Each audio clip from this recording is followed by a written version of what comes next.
Hello दोस्तों, स्वागत है आप सभी का मोरल स्टोरी प्लेटफॉर्म पे। आज हम स्वामी विवेकानंद के जीवन के विभिन्न पहलुओं को जानेंगे, समझेंगे और उनसे प्रेरणा लेंगे। तो चलिए शुरुआत करते हैं स्वामी विवेकानंद के जीवन वृत्त की। स्वामी विवेकानंद का जीवन एक अद्वितीय प्रेरणादायक यात्रा है जो न केवल भारत बल्कि संपूर्ण विश्व में आध्यात्मिकता, राष्ट्रभक्ति और मानवता के प्रति उनकी गहरी प्रतिबद्धता के लिए जाना जाता है। उनका जीवन संघर्ष, साधना और सेवा का प्रतीक था जिसने अनगिनत लोगों को प्रेरित किया और आज भी उनकी शिक्षाएं हमें सही मार्ग दिखाने का कार्य कर रही हैं। स्वामी विवेकानंद का जन्म 12 जनवरी 1863 को कोलकाता में एक संभ्रांत बंगाली परिवार में हुआ था। उनका असली नाम नरेंद्र नाथ दत्त था। उनके पिता विश्वनाथ दत्त एक प्रसिद्ध वकील थे और माता भुवनेश्वरी देवी धार्मिक प्रवृत्ति की महिला थी। उनकी माता ने उन्हें बचपन से ही धर्म और भक्ति का संस्कार दिया था। नरेंद्र नाथ बचपन से ही अत्यंत बुद्धिमान, जिज्ञासु और आत्मनिर्भर थे। वे हर विषय पर गहराई से सोचते थे और किसी भी बात को तब तक स्वीकार नहीं करते थे जब तक कि वे उसे तर्क और अनुभव के आधार पर परख न लें। वे बचपन से ही योग, ध्यान और आध्यात्मिक चर्चाओं में रुचि रखते थे। नरेंद्र नाथ की प्रारंभिक शिक्षा एक अच्छे विद्यालय में हुई और बाद में उन्होंने प्रेसिडेंसी कॉलेज और स्कॉटिश चर्च कॉलेज में उच्च शिक्षा प्राप्त की।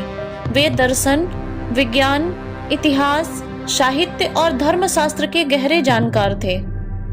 वे विभिन्न धर्मों का अध्ययन करते थे और उनमें छिपे सत्य को समझने का प्रयास करते थे, लेकिन उनके मन में ईश्वर को जानने की तीव्र इच्छा थी। वे अनेक संतों और विद्वानों से मिले और उनसे एक ही प्रश्न पूछा करते थे, क्या आपने ईश्वर को देखा है? किंतु किसी के पास इस प्रश्न का संतोषजनक उत्तर नहीं था। नरेंद्र नाथ की यह जिज्ञासा उन्हें दक्षिणेश्वर के महान संत रामकृष्ण परमहंस के पास ले गई। जब उन्होंने रामकृष्ण से वही प्रश्न किया तो उन्होंने बिना किसी संकोच के उत्तर दिया, हाँ, मैंने ईश्वर को देखा है, जैसे मैं तुम्हें देख रहा हूँ। यह उत्तर नरेंद्र के हृदय को छू गया। वे परमहंस के शिष्य बन गए और उनके साथ रहकर अध्यात्म का गहरा अध्ययन किया। रामकृष्ण परमहंस ने नरेंद्र नाथ को सिखाया कि ईश्वर को केवल ध्यान और भक्ति से ही नहीं बल्कि मानव सेवा के द्वारा भी पाया जा सकता है। 1886 में रामकृष्ण परमहंस के महासमाधि लेने के बाद नरेंद्र नाथ ने संन्यास धारण किया और वे स्वामी विवेकानंद के नाम से प्रसिद्ध हुए। स्वामी विवेकानंद ने संन्यास ग्रहण करने के बाद पूरे भारत की यात्रा की।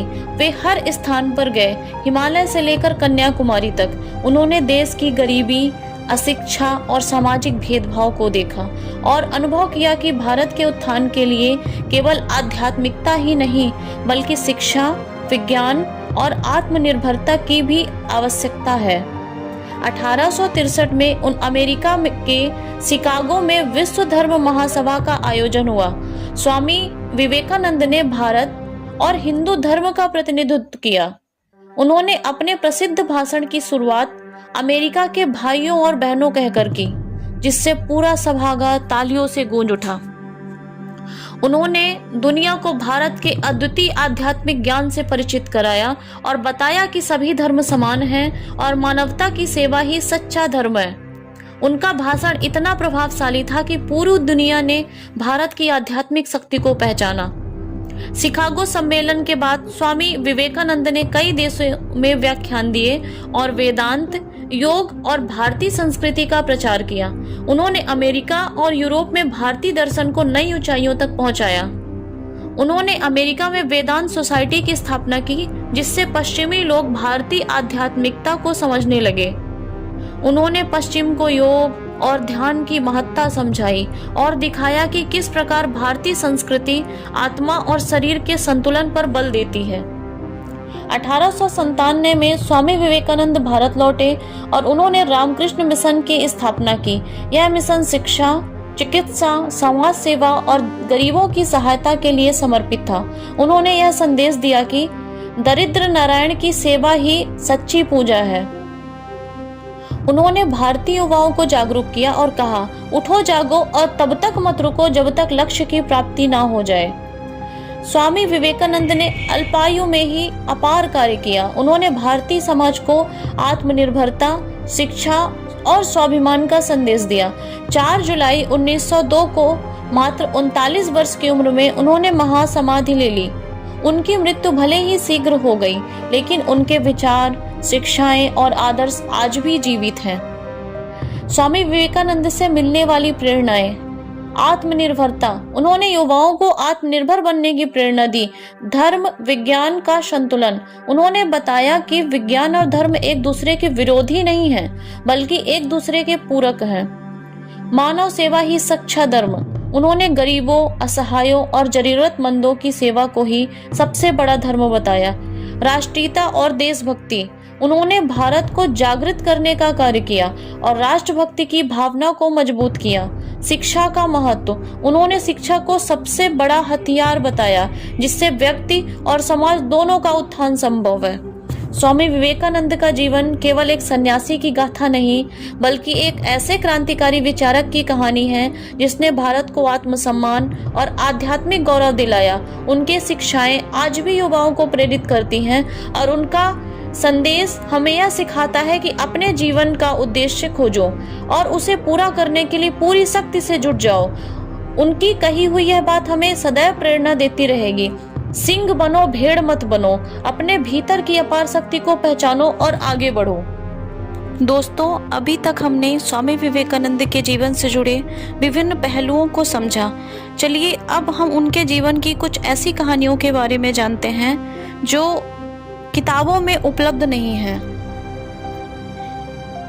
एक समय की बात है जब स्वामी विवेकानंद हिमालय की यात्रा कर रहे थे। स्वामी जी ध्यान करने के लिए अक्सर गहरी वादियों और जंगलों में जाया करते थे। एक बार वे एक गुफा में ध्यान कर रहे थे और वहां के स्थानीय लोगों ने उन्हें चेतावनी दी कि जंगल में खूंखार शेर घूम रहा है जो कई मवेशियों और यात्रियों पर हमला कर चुका है। लेकिन स्वामी विवेकानंद निडर थे। वे बिना किसी भय के ध्यान में लीन रहे। अचानक उनके सामने वही शेर आ गया।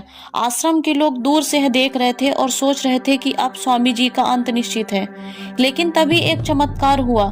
शेर ने उन पर हमला करने की बजाय उनके सामने बैठकर उन्हें देखने शुरू कर दिया।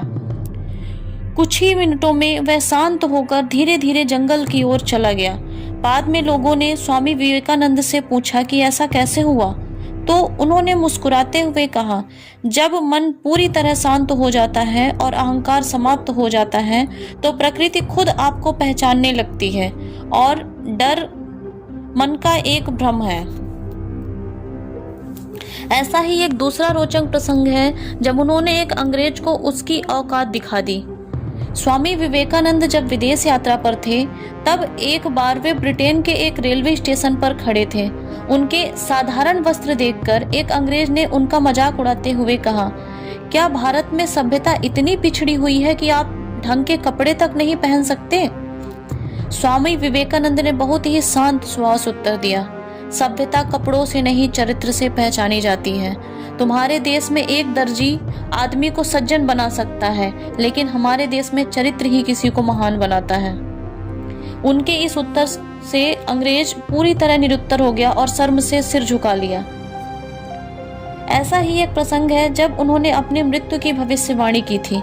स्वामी विवेकानंद को अपने जीवन का गहरा बोध था। उन्होंने अपनी मृत्यु के कुछ महीने पहले ही अपने शिष्यों से कहा था, मैं 40 वर्ष की उम्र से अधिक नहीं जीऊंगा, मुझे अपना काम पूरा करना है और मैं फिर चला जाऊंगा। उनके शिष्य इस बात को मजाक समझते थे, लेकिन 4 जुलाई 1902 को केवल 39 वर्ष की आयु में उन्होंने ध्यान करते हुए ही समाधि ले ली। उनकी यह भविष्यवाणी सत्य साबित हुई और यह दिखाता है कि केवल एक संत ही नहीं, बल्कि अपने जीवन और मृत्यु के पूर्ण ज्ञान से संपन्न एक दिव्य आत्मा थे। एक घटना और भी है जब एक बार वह यात्रा कर रहे थे और अपनी जहाज को समुद्र के तूफान से बचाया। यह घटना तब की है जब वे जापान से अमेरिका की यात्रा कर रहे थे। जहाज समुद्र के बीच में था और अचानक एक भयानक तूफान आ गया। सभी यात्री घबराए हुए थे, लेकिन स्वामी विवेकानंद पूरी तरह शांत बैठे थे। जहाज के कप्तान ने उन्हें देखकर पूछा, क्या आपको डर नहीं लग रहा? स्वामी विवेकानंद से उत्तर दिया, डर तब लगता है जब इंसान खुद को इस शरीर तक सीमित मानता है। मैं सिर्फ एक शरीर नहीं हूँ, मैं आत्मा हूँ।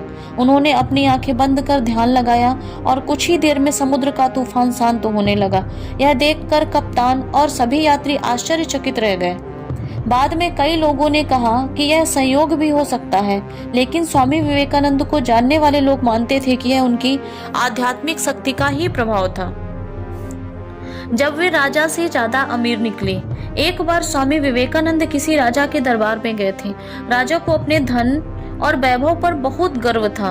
उसने व्यंग करते हुए कहा, स्वामी जी, आप तो सन्यासी हैं, आपके पास कुछ भी नहीं है, लेकिन देखिए मेरे पास कितना धन और ऐश्वर्य है। स्वामी विवेकानंद हंसते हुए बोले,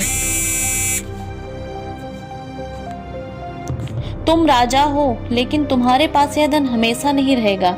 एक दिन यह छिन जाएगा, लेकिन मेरे पास जो है उसे कोई नहीं छीन सकता। राजा ने पूछा, ऐसा क्या है आपके पास? स्वामी जी ने उत्तर दिया, मेरे पास ज्ञान है, मेरी आत्मा की शक्ति है और यह अनमोल है। तुम कुछ समय के लिए राजा हो, लेकिन मैं हमेशा के लिए आत्मज्ञानी हूँ।